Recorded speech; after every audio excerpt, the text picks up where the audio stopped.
1920-ci ildə Şəkinin Oxud kəndində doğulmuş Əhmədiyyə kənd təsərrüfatı texnikumunu bitirib, elində obasında aqronomluq eləyib, yəqin ki, ömrünü elə belə də başa vuracaqdı, əgər qorxunc müharibə onun da qapısını döyməsəydi. Müharibə başlayan kimi Əhmədiyyə Cəbrayılov könüllü cəbhəyə yollanır. Hərbi təyyarəçi kimi təlim keçir. Ukrayna ərazisində döyüşlərdə iştirak eləyir. 1942-ci ilin yazında onun təyyarəsi Kursk yaxınlığında vurulur. Ağır yaralı halda almanlara əsir düşür. Bir çox əsir düşərgələrində, o cümlədən ölüm düşərgəsi hesab edilən Daxauda da olub. 1943-cü ildə Fransanın Montauban qəsəbəsindəki həbs düşərgəsindən Janna adlı fransız qadınının köməyi ilə qaça bilir və Əhmədiyyə ömrünün Armet, Xarkov, Fraj əfsanələri başlayır. Körpülərin partladılması, faşist dəstələrinə qəfil gecə hücumları və digər diversiya aktları ilə Əhmədiyyə almanlar üçün əsl baş ağrısına çevrilir. Təxribat əməliyyatlarının birində yaralanır və əynində alman zabiti forması olduğundan faşistlər onu özlərindən bilib hospitalda müalicə eləyirlər.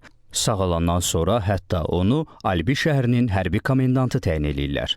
Bir müddət sonra o, komendaturanın bütün heyətini partizanlara təslim eləyib yenidən diversiya əməliyyatlarına qayıdır.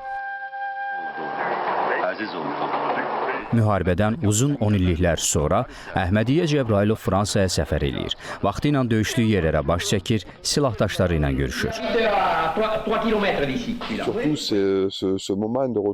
O zaman mənim 13 yaşım var idi. Xatırlayıram ki, onlar böyük bir heyətlə gəlmişdilər. Operatorlar, səs rejissorları, tərcüməçi və s. Atamla Əhmədiyyə müharibədən sonra ilk dəfə görüşürdülər. Bu çox təsirli idi.